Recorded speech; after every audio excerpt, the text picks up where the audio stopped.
Greetings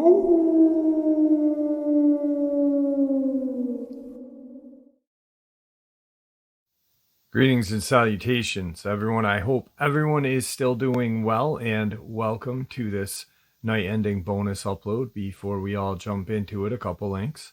As many of you know, I rely on Patreon, PayPal, channel membership, and the merch to help the channel to continue to grow and go. Links to Patreon, PayPal, and channel membership is in the description below. Merch displayed directly under the video. Also, Dogman Frightening Encounters, Volume 1 through 3, the audiobook versions. They were written and researched by Tom Lyons, narrated and produced by me, Jeff Nedolny. Those audiobooks are available on Audible, Amazon, and iTunes, links to which are also in the description as well. And finally, last but definitely not least, if you'd really like to help support the channel to continue to grow and go, simply subscribe. It doesn't cost a cent. Click the like button, takes half a second. If you don't want to miss out on any of the informative uploads I put out daily, click that bell icon, and folks, please leave a comment. Why? Well, because all of these things really do help the channel to continue to grow and go.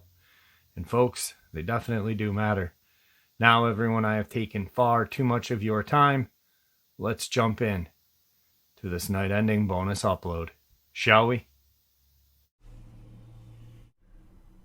Tonight's first terrifying experience. A little backstory. This happened a few years ago when me and my friends were in our junior year of high school, 2018. There's a national forest area northwest of our small western Colorado hometown that used to be Ute land before the Meeker massacre happened, and the natives were forced from the land. Being teenagers, we would frequent this area in our trucks and have bonfires, shoot targets, drink, smoke, fornicate, without having to worry about law enforcement crashing our party. One night we were having a small bonfire with a group of my closest friends. A pretty quiet night. I had picked everyone up in my pickup truck, so it was the only vehicle available. And the road to the clearing was a bit treacherous, so we had to be very careful not to get stuck in the mud or the trees. Throughout the night, we kept hearing what sounded somewhat like an owl, but almost like someone impersonating an owl. On top of that, owls are fairly rare in this part of Colorado. It's a very dry climate, more home to vultures and mountain lions. We heard the noise around 5 times throughout an hour span, and it quickly devolved from an ooh, ooh, to just a singular ooh noise, similar to a gorilla sound. At this point, we're concerned. One of my buddies taunted whatever it was making the noise by repeating it back to the tree line. At this point, the sound was immediately repeated, much louder than before, as if it was just behind the tree line. We crapped ourselves and everyone scrambled to my truck. I hauled ass as much as possible back to the main road. The main road was still washboard gravel, so I tried my best to channel my inner rally car driver to get us the hell out of there. On the drive home the mountain, one of my friends was riding shotgun, and the rest were sitting in the bed facing forward. As we rounded a curve, chaos ensued. I heard something from the bed of the truck, and my friend sitting shotgun nearly crapped herself about whatever the hell was happening back there. Instinctively, I slammed on the brakes and looked in the rear view. I didn't get a good look, but I can only describe it as a skinny, hairy, humanoid creature with an arched back sprinting across the road behind the truck on all fours. No coordination to its movements. It moved as if it was an old man trying to bear crawl at 2 times video speed. I barely had time to process before I was being screamed at to hit the gas. We finally got off the mountain, and my friends in the back of the truck appeared shell-shocked. I asked them if they had seen what I saw. They refused to answer, only saying, "Get us out of here." It was only after, when we were at our friend's house and they had calmed down and felt comfortable to talk about what they saw. Everyone described it the same way. All 4s, fast as hell, and humanoid. 2 of the 3 described it as having long, creepy fingers. Eyes locked on the truck as it crossed the road. They said they saw the trees and brushes moving down the road as if it was trying to catch up to them. 4 years later, the experience still makes the hairs stand on end. In addition, other weird things began to happen in the forest after nightfall. We had personally encountered a goat that had been killed by something. Feet straight up in the air, stomach slashed in 6 equal cuts, head nowhere to be found. I moved out of that town 3 years ago, but whenever I come to visit, it creeps me out. I refuse to enter the area after dark, even towards sunset. Tonight's second encounter. This has been going on for a few years now. The first time I encountered it, I was chopping on a tree with a hatchet at the edge of the woods. And after a while, I got this creepy sense of fear coming over me. I start looking around to see if there's any type of animal or anything I didn't see. Then I decided I'd had enough of being creeped out and started to head back to the house. The feeling of being watched has still not gone away. I look back at the tree and I see a humanoid creature prowling low to the ground next to the tree. Its gray skin was tight against its body, sharp claws protruding out of its fingers, empty eyes staring right at me. I promptly went inside. A few months later, I saw it again. It was in the middle of the night. I had gotten up to go to the bathroom.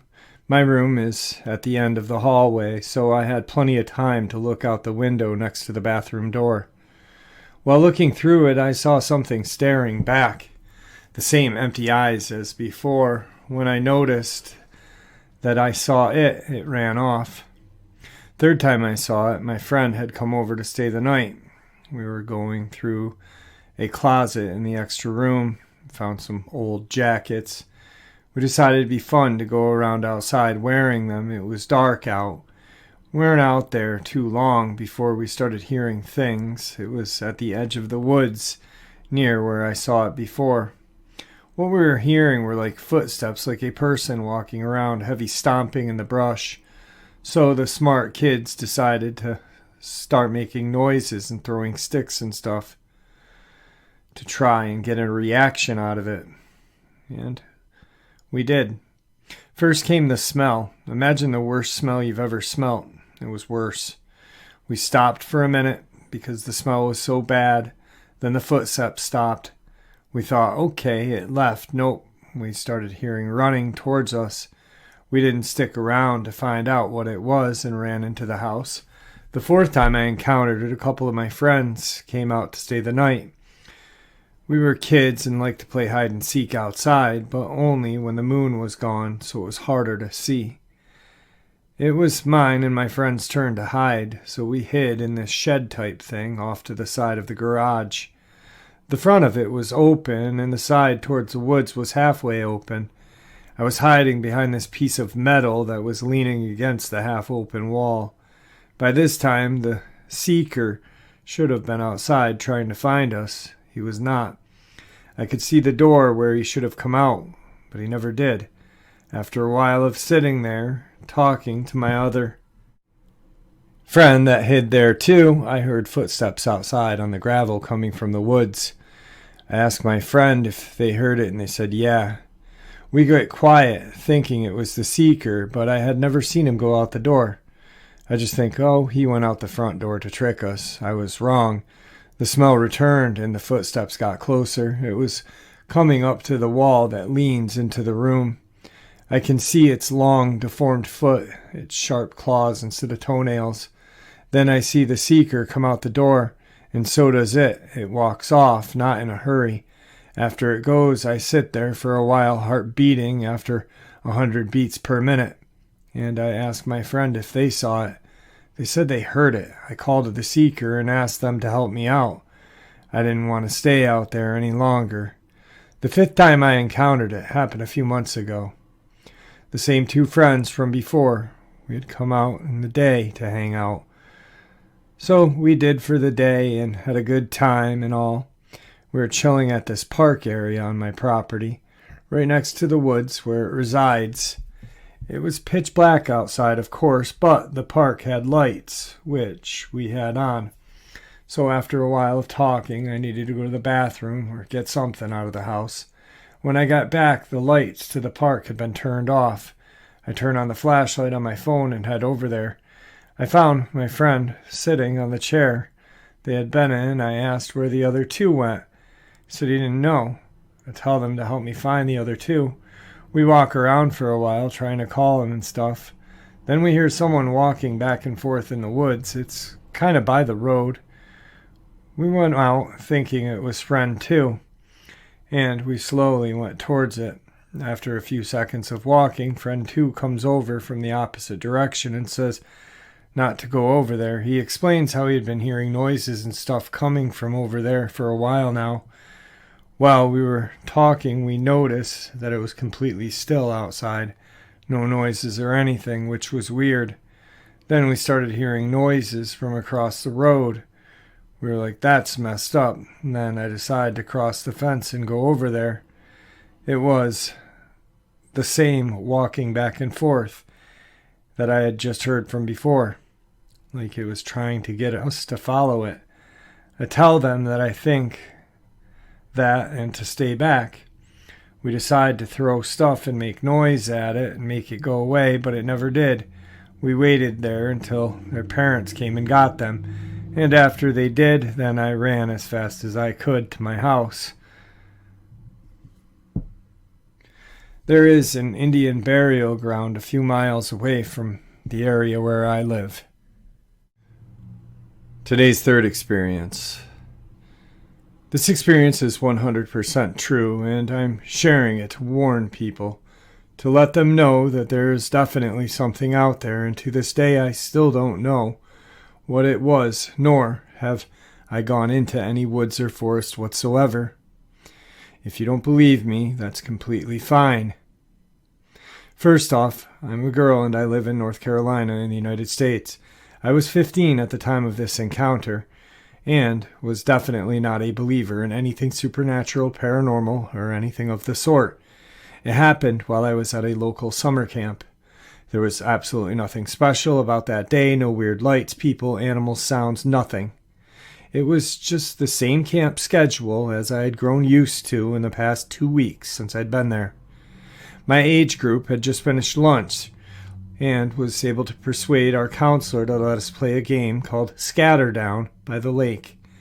It's like a giant hide-and-seek in the woods. Now, we had played this at least 20 times before that day, and nothing weird had happened to any of us. And we all had grown up playing in the woods, so it's not like we had any aversion or fear of it. But, for some reason that day, when our counselor shouted scatter, and I ran to find a hiding spot, it became a whole new ballgame. I had run as far as I could while still being able to see the lake, as were the rules, and had found a huge old uprooted tree that I decided would be a perfect hiding spot, so I laid down as close as I could against the ground and waited. I had been there for about 5 minutes when I suddenly heard a voice calling my name, in a weird, dreamy-like voice, and not just any voice, my mom's. Now, me and my mom are extremely close, thick as thieves, so I know her voice anywhere.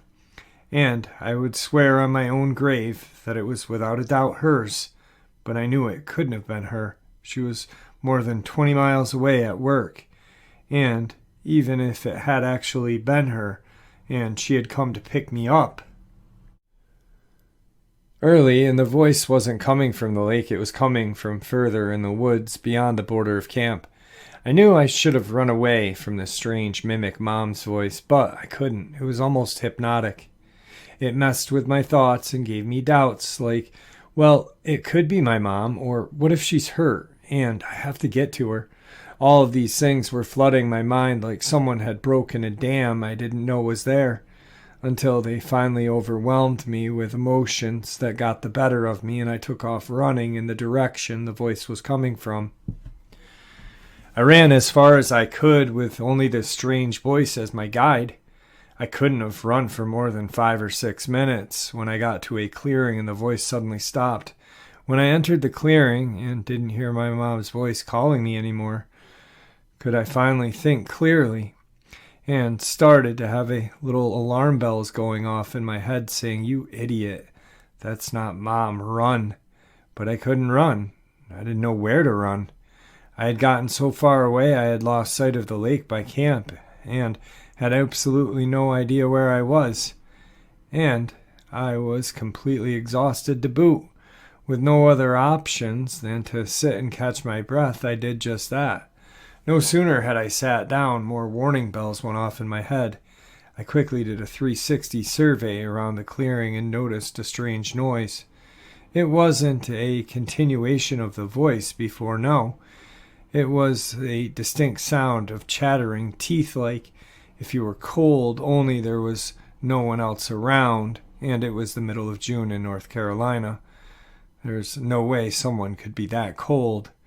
And that's when I heard it. Leaves and sticks crunch at the edge of the small clearing, and I realized something was watching me. And then, whatever it was, moved and fast in circles around the clearing, almost like it was circling prey. And it was at that moment I knew whatever it was had led me out here away from the rest of my group, exactly like the predator my instincts had been screaming at me that it was. Without any other options other than try and escape, I took off in the direction I thought I had come from and sprinted as fast as I could, all the while hearing that chattering of teeth and sticks crunching behind me. I didn't know what to do. I didn't dare turn around to see what was chasing me. I knew that if I did, I would slow down and absolutely would not. I felt like a lifetime running away from this thing before I finally saw the lake. And even though I didn't think I could, I ran faster than I ever had in my entire life. When I broke the tree line, I ran to the lake where I knew my friends were. At that point, I felt safe enough to stop and look back and see just what had been chasing me. But when I did, I only saw a fleeting form running back the way I had come from, the distinct sound of chattering teeth. When I finally found my counselor, who was the seeker to find us all, I was hysterical with fear. I hugged her as tight as I could. When I finally calmed down, she tried to get me and tell her what happened, but I just asked, "Were you calling my name?" Before she even said anything, I had already knew the answer. After all, it had been my mom's voice that led me away from everyone else. But what she replied with was so much more bone-chilling to me. She told me, "No one called for you. We didn't know you were gone. Everyone is still hiding. The game isn't even over yet." Today's fourth experience. I can't say I've been to a whole lot of places, and especially not out of state. As a matter of fact, this experience takes place on my first vacation out of Florida. I'm not entirely sure what I saw. I'll spare you most of the boring filler. No one wants to read about a 7-hour trip there and back, occasional stopping points. You know the drill. It was only me, my mom, and little brother on this trip, as Dad never really enjoyed long drives, especially out of state. The town we were set to stay in was a German-themed tourist town by the name of Helen. It was a nice little town, good people, interesting attractions, and some decent food.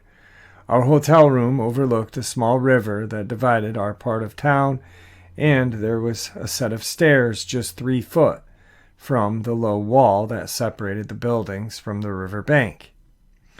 As we were pulling into the hotel, I looked around and got quite a strange feeling.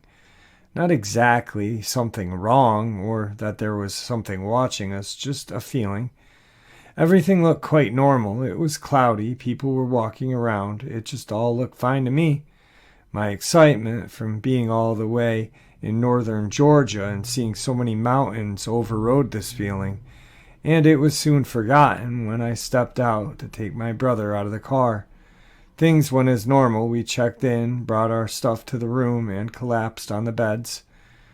We were all extremely tired from the trip, and it was nearing nighttime. Decided to only go out for dinner that night. We went to a little German burger place pub, conveniently within walking distance from our hotel room. The pub was overlooked the small river, and we got to eat as the sun slowly went down over the mountains, sitting by those large metal heaters you sometimes see outdoors. It continued to be a quiet, now nighttime setting as we walked back, up until we reached the steps to get to our second-floor room. I was about halfway up the steps when I noticed that my brother had stopped walking behind me. Mom was still at the pub using the restroom and paying the bill for our dinner. Jay, he called to me, not moving from the spot. I was confused but not put off by it, since he usually stops to tell me about something that's minor, or even non-existent. I walk over, bending to his height, and say, "What's up, bud?"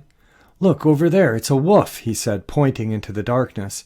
Now, my brother's 6. He's not exactly familiar with all breeds of animals, especially the distinction between wolves, dogs, and coyotes, and the like.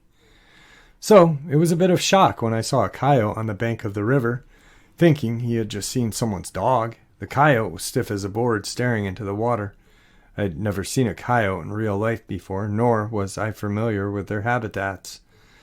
But something about the coyote just wasn't right. It felt alien, like it wasn't meant to be there. At first, I mistook it as a stone-like posture, as a sort of statue, but then it moved its head to the right. The movement was robotic, stiff, steady, and quick. How strange, I thought, reasoning. It was probably a trick of the moonlight and the overhead trees. At this point, I should have just moved on and left it alone, but my brother kept nagging me about it, and I could tell he was scared. He wanted me to scare it away so it wouldn't bother us. I sighed, telling him, "No, that's mean to do to animals. Besides, that doggy is dangerous. It's not like most doggies." Boy, was I right about that latter part. But, of course, I didn't know it at the time. Mom wasn't back yet, but that meant she would definitely be here soon, and she would be annoyed that I wasn't in our room yet. I picked up my brother to get him to move on, but when I turned around, the coyote was in front of the stairs, staring at me and my brother. My body went cold. I didn't have any experience with coyotes, but I knew for damn sure that they weren't friendly neighborhood dogs. We must have been talking too loud, and it snuck up over to get a better look at us. I didn't know what to do. I didn't want to provoke it, but I also knew the nearest safe location was at our hotel room. That's when it stood up, right on its hind legs. The moon came from behind some clouds as this thing stood up, now illuminated. I could instantly tell that it had many scars and wounds. It was missing fur, and there was a bit of dried blood around its mouth. I quickly realized that one of its front legs was bent at an odd angle, as if it had been broken. Its jaw was also crooked, and I could see that one of its eyes had been scratched out. My brother's now crying, rambling about scary doggies and bad doggies. I myself was perched to run, but I had the distinct feeling that if I ran, I would be overran very quickly at that moment. I heard my mom walking up behind me and calling my name, evidently confused as to why I was tensed up in the middle of the path, staring at the stairs and holding my baby brother who was crying. Then the thing bolted fast as the wind, faster than any living thing I'd ever seen in my entire life, still on its hind legs. "Jay, what are you doing? Why aren't you in the room?" She was definitely confused, but I'm not sure if an explanation would have helped her at all. So I told her what we had seen. "We saw an opossum, Mom, and my brother was scared of it and wouldn't go any further. He wouldn't stop chanting, 'Bad doggy, bad doggy, bad doggy.' But it's not like I could do anything about that. And on the plus side, he says random things like that all the time. So my mom didn't take note of it. I didn't see the coyote thing that next night, and by the time night fell on day 3, we had to go back home. Whatever I saw, I definitely do not wish to see again, though I am sure it'll appear in my nightmares soon enough. And tonight's final experience. This experience takes place in Texas, December of 2018. Weeks leading up to this incident, my mom did notice a hand. The hand had a lot of fur and claws at the end of each finger. It looked like the mix between a human hand and a dog paw. My mom saw it, clawing, scratching at the window. She went back to sleep and didn't think much of it. And there was a curtain at the window, so she didn't see anything else that night. A couple of nights later, I woke up randomly. When I woke up, I noticed something with thick fur. I rubbed my eyes to make sure of what I saw. I looked through the spaces of the curtain and saw a werewolf-like creature 6 to 7 feet tall. I remember it looked like the head of a husky, and the fur was thick. The color of this werewolf was dark gray, brown, and red. The werewolf had pointed ears with some white on them, and had icy blue-colored eyes. I was very intrigued by this werewolf. I didn't feel scared or threatened in any way. I felt this werewolf was curious and had muscles all over its body, had abs, and it was always on its hind legs. It stood like a human. I did feel I was hypnotized for some reason, and I'm not sure if he saw me. I do say he because I felt that it was a he, not a she. Hard to explain. I did feel the werewolf with the icy blue eyes was coming back to see me again. I never saw him again, but yet I felt like I knew those eyes, like I've seen them somewhere. I know it's strange. Like a week later, I woke up to howls in the area I live in. I don't usually hear coyotes or wolves. Then I checked my phone to see it was 3:30 a.m. I thought it's an odd time frame to hear howls so deep. The howls were so deep, the ground felt like it was shaking a little. Then I heard something horrible. I heard a poor dog being torn apart by giant werewolf beasts. There were at least 4 in the pack. They sounded big. Their howls kept going. The poor dog kept crying and yelping as it was being eaten. I was too scared to look outside, but it didn't look that close, maybe a mile away. My mom heard the howling and the dog being torn apart alive, that poor dog crying and yelping. My dad, of course, in a deep sleep. The neighbors heard them as well, and my next-door neighbor. My next-door neighbors are young people who would drink at parties and go out late. So they were about to leave and open their door when they heard them scream. And one said, "Go back inside," and I heard another shut the door and lock it. I'm not sure what scared them, but they don't usually get scared easy. I heard our other neighbor from the downstairs talking on the phone, saying crazy things happen late at night. He kept saying the stories you hear when you are young are not stories, they are real. He said he can't sleep at night. I don't live in the countryside. I live near a mall and stores are nearby. There are some spaces between with trees and some spaces of land. And I've seen cattle in those areas of land with fences. Luckily, I've never seen any werewolves. And I've never seen coyotes in my area, any of that. I still hear the howls from time to time, but I hear it miles and miles away. It's weird. I do hear them from far away, I know. I just wanted to share this experience because it's something I never expected to happen. Those screams from that poor dog is something I'll never forget, and I don't want to hear again. Well, there you have it, folks. This night ending bonus. I hope you all enjoy it as much as I enjoyed sharing it with you, and I'd like to thank you all for supporting the channel. It is, after all, your support that keeps the channel growing and going, and honestly, what gives people a chance to share their experiences and theories judgment-free, simply treated with the respect that we all deserve. Everyone stay safe, happy, healthy, and ever vigilant, keeping an eye on our children, pets, family, and friends. These creatures are real. They are out there and dangerous. Share this information with those you love and care about, and it may just help save their lives someday. Until next time, never stop asking questions, never stop searching for the truth, and God bless.